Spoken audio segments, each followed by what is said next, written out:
பரிபூர்ணமான அனுக்கிரகம். இன்றைய தினமானது ஒரு புண்ணியமான தினம். பொன் கிடைத்தாலும் புதன் கிடைக்காது என்று சொல்வார்கள். அப்பேற்பட்ட அருமையான இன்றைய நாள் முகூர்த்த நாள். இந்த அருமையான நாளில் நம்ம வழிபாடு செய்து கொண்டிருக்கின்றோம். அது மருந்தீஸ்வரருடைய பரிபூர்ணமான அனுகிரகம். எந்த கோவிலுக்கு போனாலும் சரி, அந்த கோவிலுடைய ஸ்தல புராணம் நமக்கு தெரிந்த பிறகு இன்னும் ஈடுபாடோடு நம்ம வழிபாடு செய்ய முடியும். அந்த வகையில் இந்த கோயிலுடைய ஸ்தல புராணம் ராமாயண காலத்தில் ஆஞ்சநேய பெருமான் சஞ்சீவி மலையை எடுத்துன்னு வரும்போது மருந்தீஸ்வரருடைய அனுகிரகத்தினால் ஒரு சிறு பகுதி விழுந்து உருவாகிய பள்ளம்தான் இந்த மருந்து தீர்த்தமானது. இப்போ இந்த சுவாமியை யார் வழிபாடு செய்தார்கள்? நிறைய கோவில்களில், பழமையான கோவில்களில் நால்வரால பாடல் பெற்ற ஸ்தலமானது.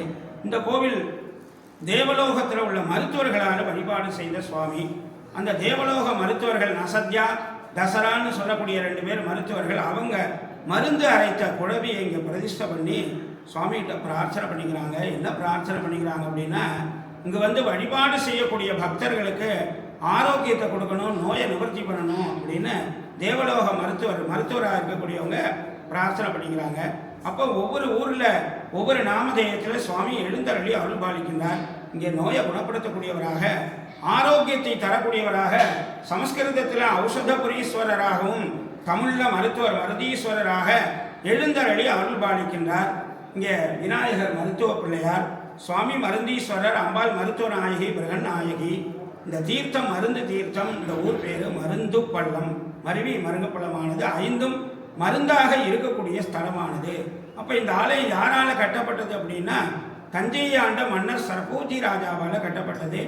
ராஜாவுக்கு தீராத நோய் இருக்குது. அந்த நோயை குணப்படுத்த முடியாத பட்சத்தில் ராஜா வந்து பிரார்த்தனை பண்ணிக்கிறார். என்ன பிரார்த்தனை அப்படின்னா, எனக்கு நோய் நிவர்த்தியான பிறகு உனக்கு இந்த இடத்துல கோயில் கட்டி கும்பாபிஷேகம் செய்து இந்த ஊரையே உன் பேருக்கு எழுதி வைக்கிறேன், எனக்கு நோய் நிவர்த்தியானோம் அப்படின்னு பிரார்த்தனை பண்ணிக்கிறார். அப்போ அவர் பிரார்த்தனை பண்ணபடி அவருக்கு படிப்படியாய் நோய் நிவர்த்தியாகி பரிபூர்ணமாக குணமடைந்த பிறகு சிறியதாக இருந்த கோயிலை இப்போ இருக்க அமைப்பில் கட்டி கும்பாபிஷேகம் செய்தார் என்பது இந்த கோயிலுடைய ஸ்தல புராணம். இப்போ சுவாமியுடைய பரிபூர்ணமான அனுகிரகம்.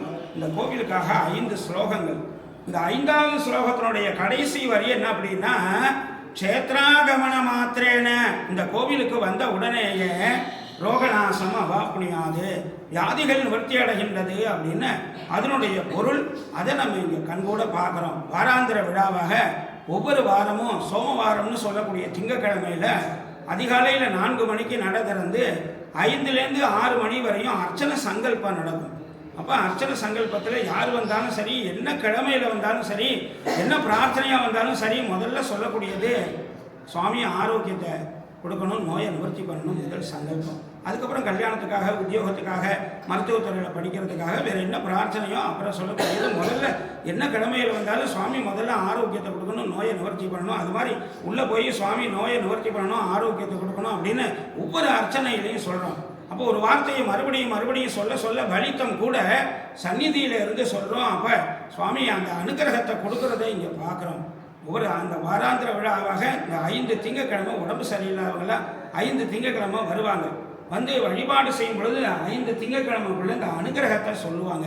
சில பேருக்கு 2 வாரம் கூடுதலாகலாம், சில பேருக்கு 2 வாரம் குறைவாகலாம். ஆனால் சுவாமி நடத்தி கொடுக்கறதை இங்கே பார்க்குறோம். அப்பேற்பட்ட வரப்பிரசாதி சுவாமியுடைய பரிபூர்ணமான அனுகிரகம்.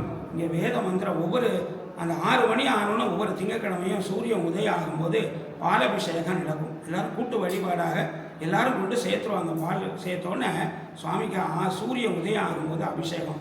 எதனால் அப்படின்னா, இந்த தேவலோக மருத்துவர்களுடைய தகப்பனார் யார் அப்படின்னா சூரிய பகவான். அப்போ சூரிய பகவான் எழுந்தருளும் போது சுவாமிக்கு உள்ள ருத்ர பாராயணம் பண்ணி வெளியே எல்லாரும் பக்தர்கள்லாம் சேர்ந்து அவருடைய பஞ்சாட்சர மந்திரத்தை எல்லோரும் உறக்க சொல்ல சுவாமிக்கு அபிஷேகம் நடக்கும்.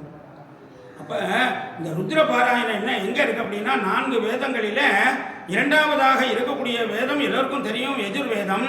அந்த எதிர்வேதத்தினுடைய மத்தியில் இருக்கக்கூடிய மந்திரம் என்னன்னா, சிவபெருமானை போற்றக்கூடிய ஸ்ரீருத்ரம், மரணத்தை வெல்லக்கூடிய மந்திரம் ஸ்ரீருத்ரம். அந்த மந்திரத்தை ஓம் நமோ பகவதே ருத்ராய நமஸ்தே ருத்ரமன்யோதோ தேசவே நமஹ நமஸ்தே அஸ்து தன்வனே பாகுப்யாம் உததே நமஹ. இப்படி துவங்கி அங்க உள்ள அபிஷேகமானது செய்து தொடர்ந்து அந்த பாலாபிஷேகம். ஏன் பாலாபிஷேகம் செய்கிறீங்க? நிறைய எல்லா திரவியங்களும் இருக்கும். மஞ்சள் பொடி, திரவிய பொடி, இப்படி நிறைய தயிர், இப்படி நிறைய அபிஷேக பொருட்கள் இருக்கும்போது எதுக்காக பாலாபிஷேகம்? எல்லா அபிஷேகம் நடைபெறும் பொழுது சாதாரணமாக வழிபாடு செய்வோம். ஆனால் பாலாபிஷேகம் நடைபெறும் பொழுது பக்கத்தில் உள்ளவங்கள்ட்ட ஒரு சிறப்பு செய்வோம். இப்போ பாலாபிஷேகம் நடக்குது, சுவாமியை கும்பிட்டுங்க, தன்னை அறியாமலே சொல்லுவோம். ஏன் அப்படின்னா அந்த பாலுக்கு வந்து நீண்ட ஆயுளை தரக்கூடிய பலன், ஆரோக்கியத்தை தரக்கூடிய பலன் பாலுக்கு உண்டு. அப்போ இந்த சுவாமியுடைய அனுகிரகம் ஆரோக்கியத்தை தரக்கூடியவர். அதனால் ஒவ்வொரு திங்கக்கிழமையும் எல்லா நாட்கள்லையும் எல்லா கிழமையிலையும் அபிஷேகம் நடக்கும். ஆனால் திங்கக்கிழமையில் மட்டும் சூரிய உதயம் ஆகும்போது 6 மணிக்கு அபிஷேகம் நடைபெறும். அப்போ சுவாமியுடைய அனுகிரகம், இந்த பாலாபிஷேகம் 5 திங்கக்கிழமை வர்றவங்க இந்த ஒரு திங்கக்கிழமையாவது இந்த பாலாபிஷேகத்தை இங்கே பார்ப்பாங்க.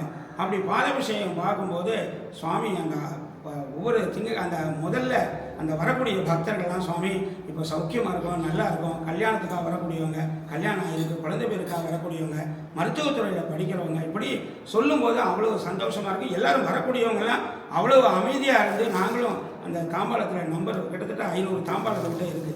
அந்த 500 தாம்பாளத்துலேயும் நம்பர் போட்டு வச்சுருக்கோம். இல்லை புதுசாக வரக்கூடியவங்களாம் சொல்லுவோம், அம்மா இது மாதிரி தாம்பாளத்தில் நம்பர் இருக்குது, நம்பரை பார்த்துங்க, அதில் வந்து 2 அர்ச்சனையும் ஒரே தாம்பாளத்தில் வச்சுருங்க, ஒரு அர்ச்சனையாக இருந்தால் ஒரு தாம்பாளத்தில் வச்சுங்க, 2 அர்ச்சனையாக இருந்தால் ஒரே தாம்பாளத்தில் வச்சுருக்கோம், அம்பாள் சன்னதியில் தந்துடுவோம், நம்பரை மட்டும் ஞாபகம் வச்சுங்க, ஆரோக்கியத்தை சொல்லிடுவோம், வேறு எதுவும் பிரார்த்தனையாக இருந்தால் சொல்லுங்கள், அதை பண்ணித்தரோம் அப்படின்னு சொல்லுவோம். எல்லோரும் அமைதியாக இருந்து அந்த கிட்டத்தட்ட 400-500 அர்ச்சனை வரும், எல்லோரும் அமைதியாக இருந்து பண்ணுவாங்க.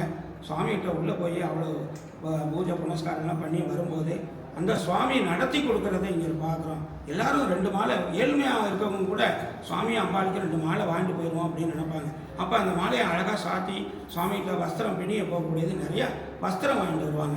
அந்த வஸ்திரத்தை சாத்தி சுவாமிக்கு அந்த தீபாரணம் பண்ணி கொடுக்குறோம். அந்த 5 திங்கக்கிழமைக்குள்ளே அந்த அனுகிரகத்தை கொடுக்குறத பார்க்குறோம். இப்போல்லாம் போன திங்கக்கிழமைக்கு நிறைய இந்த திருப்பூர்லேருந்து வந்திருந்தாங்க. காப்பாற்றவே முடியாதுன்னு சொன்னது 4 வாரம் வந்து இங்கே வந்து சௌக்கியமாக இருக்கும் சாமின்னு சொல்லிட்டு முதல் நாள் இரவு தங்கிட்டு வந்துட்டு போனாங்க. அது மாதிரி நிறைய விஷயங்கள், நல்ல நல்ல விஷயங்களாக நடக்கிறத பார்க்குறோம்.